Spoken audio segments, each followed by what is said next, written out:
근데 저는 결과가 어떨까요? 우리 배 선생님이 아무래도 활동이 많으시고 생활도 이제 불규칙 하실 거라고 생각이 네, 돼서 사실 소변 검사에서 저희들이 조금 이상이 있지 않을까 걱정을 했는데 의외로 아무런 이상이 없습니다. 건강 관리를 참 잘하고 계시고요. 좋으신데 단 이 산도가 좀 알칼리성으로 치우쳐 있습니다. 그래서 그거는 음식 여부라든지 생활 패턴에 따라서 조금씩 달라질 수가 있기 때문에 네. 크게 걱정은 안 하셔도 되는데 이렇게 알칼리성 소변을 띠는 경우에는 이 방광염의 위험도가 조금 높을 수가 있습니다. 그럴 경우에 물을 조금씩 자주 드시고 물 드시는 거에 대해서 조금 신경을 쓰시는 게 좋을 것 같습니다. 물은 많이 먹고 있는데도 물을 먹어야 되는군요. 그러니까 방광에 염증이 생길 수 있으니까 미리 예방 차원은 물을 많이 먹어요. 예, 물을 많이 보고 자연스럽게 소변을 놓는 게 제일 좋은 때문에 뭔 못하겠습니까? 그러네요. 네. 평소에 좀 꾸준히 드시는 게 좋겠네요. 네, 또 두 분의 경우에는 좀 추가적인 검사가 필요하다는 말씀도 하셨습니다. 자, 이렇게 간략하게 소변 검사도 해봤고, 또 저희가 그 배변 검사도 한번 미리 해봤는데, 방청석에 계신 분들 중에서 지금 가슴에 빨간색 혹은 이제 노란색 그 표지를 붓고 계신 분들이 있어요. 그런데 이분들 같은 경우에는 약간은 조금 이상이 이제 발견이 됐다라고 보여질 수 있는 건데요. 어떤 이상들이 발견되는지 좀 소개를 부탁드릴게요, 장 교수님. 예, 저기 김금자 할머니 같은 경우에는 20일씩 배변을 보지 못하는 아주 심한 변비가 있다고 하시더군요. 이럴 경우에 연세 드신 분들에서 변비가 생기면은 가장 먼저 해봐야 될 중요한 검사는 대장 내시경이겠죠.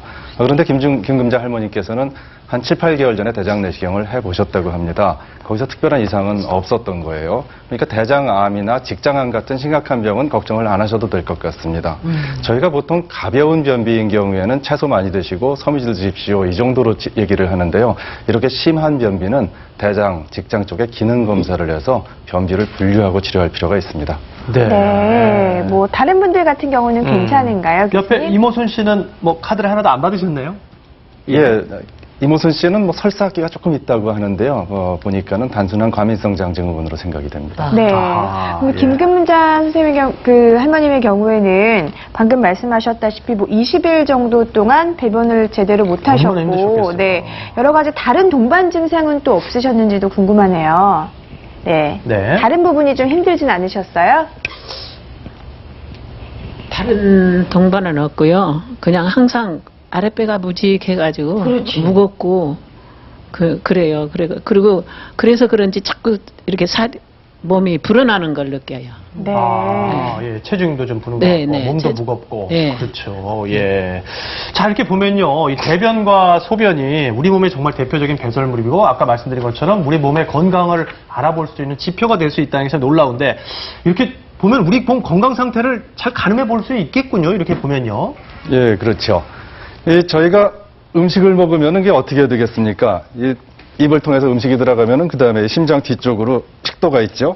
자, 식도를 타서 내려갑니다. 그 다음에 위장으로 음식이 들어가서 잘 섞이고 네. 소장으로 들어가서 음식물이 잘 흡수가 되죠. 그리고 남은 찌꺼기는 이제 대장으로 들어가서 상행, 횡행, 하행. 그래서 직장을 통해서 항문 밖으로 배출이 되게 됩니다. 그런데 이렇게 음식물이 변이 돼서 나가는 동안에 우리 장을 방금 설명드렸듯이 쫙 통과를 하지 않습니까? 그렇기 때문에 이런 장 점막에 피가 날 수 있는 병변, 혹은 뭐 염증이 생길 수 있는 것, 그런 문제가 있으면은 그게 대변에 피로 나타나고 염증세포로 나타나죠.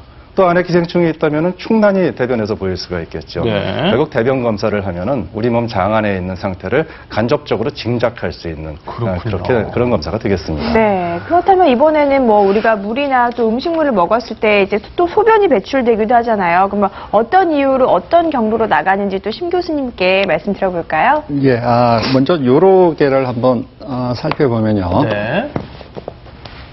이 요로라 그러면 우리 피 속에 있는 노폐물을 걸러서 소변을 만들어내는 신장이 양쪽 뒤쪽에 있습니다. 그리고 만들어지는 소변을 방광까지 전달하는 요관이 있고요. 일정량의 소변을 저장을 했다가 몸 밖으로 내보내는 역할을 하는 방광, 그리고 이 몸 밖과의 연결 통로인 요도로 구성이 되어 있습니다.